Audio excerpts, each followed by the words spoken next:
জীবনটাকে সুন্দরভাবে গোছাতে চেয়েছিলাম, নিজের মতো একটু স্বাধীন হতে চেয়েছিলাম, ভেবেছিলাম হয়তো জীবনে কিছু একটা করতে পারবো, তবে সবটা ঠিকঠাক সুন্দর করি।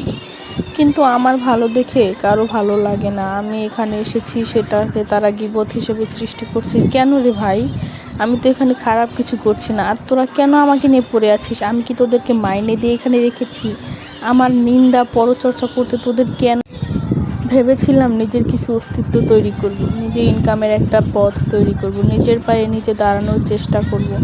অনেকে আবার বলতে আসবেন যে কেন আপনার কি পা নেই? হ্যাঁ, পা আছে, কিন্তু নিজেকে নিজে প্রতিষ্ঠিত হতে হবে, তা না হলে পরের কথা শুনতে শুনতে তোমার পেট ভরে যাবে। এমন একটা কথা বলে, মনে হয় আপন মানুষগুলোই শত্রুতামি বেশি করে। আমার ভালো দেখে যারা চলে তাদের নামগুলো এখানে আমি বলতে পারছি না। এই ইউটিউবে আসার পর থেকে আমাকে নিয়ে এত নিন্দা প্ররোচনা চলছে যে আমি তো তোদেরকে কখনো